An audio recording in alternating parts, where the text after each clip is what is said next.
Hello, how are you? Thank you. Good evening and welcome to TDOC Talks. I'm Faith Seifedine, Public Information Officer from Middle Tennessee.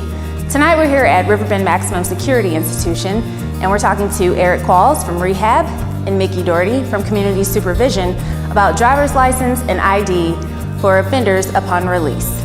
Follow me and show you how it works. We're here with Eric and Mickey. Thank you all for being here with us tonight. You're welcome. We're going to talk about the interagency initiative helping offenders regain their license upon release. Now, Mickey, tell us a little bit more about how this program came to be.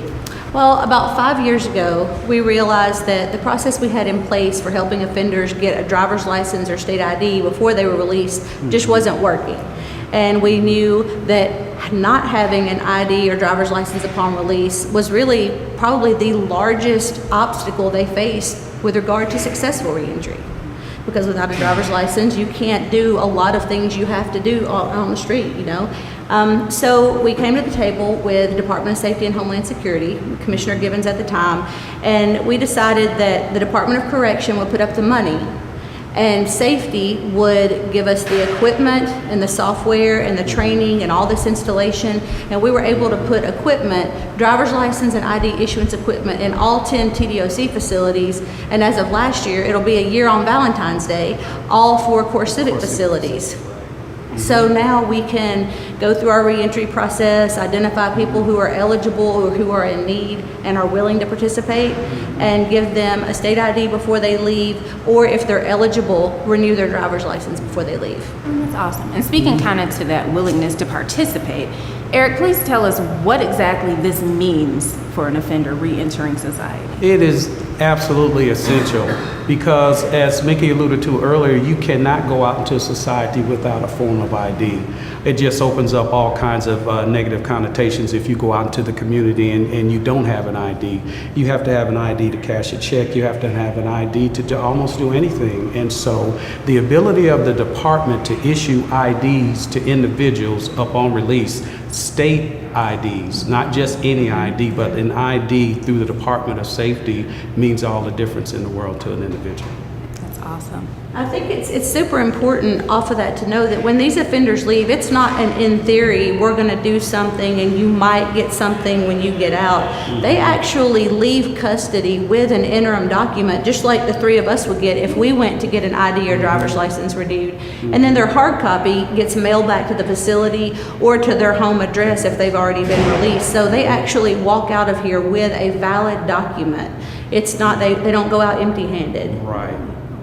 Now, Mickey, what are the steps to get an offender to this point? Well, we try to identify them now through intake of whenever they come in, and the reentry staff is looking at what they have, what they need, a birth certificate, a social security card, because you have to have certain things in order to be eligible to participate. So it's not only a I want to, it's an I actually can. And so there's a lot that the reentry staff at all of our facilities have to do to get to that point. Now, if you've had a valid state ID in the past, you can get another one. If you've never had a driver's license, we can't help you out with that. We can only renew one that's otherwise eligible.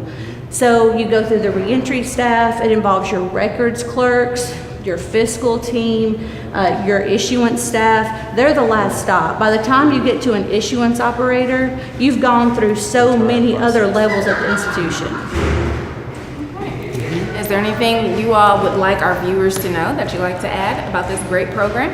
Well, we would like everyone to know, especially our facility staff, that they do an awesome job every day and they affect people's lives in positive ways that they may sometime never know. You know, by doing the things, helping them to get their replacement social security card, helping them to get their birth certificate, both which are needed to get an ID. So it makes all the difference in the world. So they're actually helping the reentry process by providing the individuals help in getting those documents which is needed for their ID. It's also, I think it's important because we do ask a lot of our staff. Especially our reentry staff are tasked because we're so reentry focused.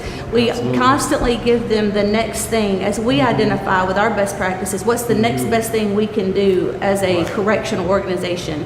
And I think it's important for the staff to know that while they may not understand why it's so important for somebody to have a driver's license or a state ID, it's not just another task.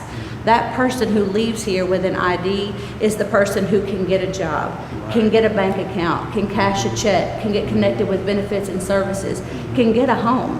And it's the person who doesn't get stopped for a traffic violation or walking down the street and not be able to present it and have their parole violated. You know, this goes so much further than just having an ID.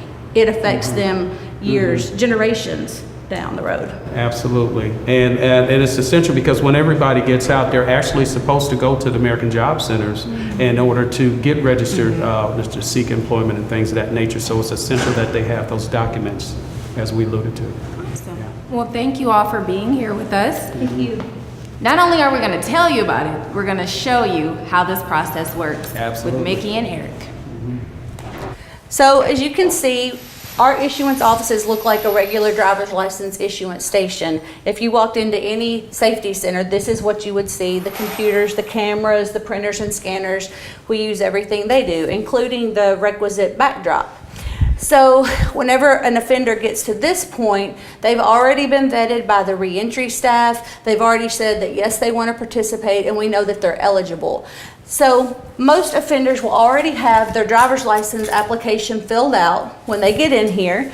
If they didn't, I would just give it to the offender and say, Mr. Qualls, I need you to fill that out for me, please. And while he's doing that, I would get his information pulled up in the system. I would also have him fill out a trust fund withdrawal slip and sign it, because the offenders pay for their driver's license or state ID. A state ID is $12, a driver's license renewal is $28. If it's been expired a certain amount of time, then the increments go up in $5 amounts. Currently, if an offender doesn't have money, that doesn't preclude them from participating. We like to get these issued in advance so that they do pay, but if they can't, it's not going to preclude them, because that really doesn't serve a good purpose. And so Mr. Qualls has his stuff filled out. So I would take it back and I would enter everything into the system, and then I would tell him to look at the blue dot on the camera, and when I take his picture, it will print out an interim document from this computer. This document is kept secure, and it would have his ID or driver's license information printed on it. I would have him verify that everything is accurate. That's correct. And then I would log that he had it, and I would put a copy of his trust fund withdrawal slip and his interim document with his application, and I would secure it in a locked box in this locked cabinet. And at the end of the day, I would take those and I would give it to our trust fund staff and our records clerk, and that's where it would stay until Mr. Qualls is released, or until his hard copy ID or driver's license comes in, and then he would take that home with him. And that is issuance in a nutshell. We do have an office just like this at all 10 TDOC facilities and all 4 Core Civic facilities, and the same service is offered across the state to every TDOC offender. Thank you for watching TDOC Talks. Be sure to tune in for our next show on February the 21st. And as always, you can catch us online through our website and our social media platforms.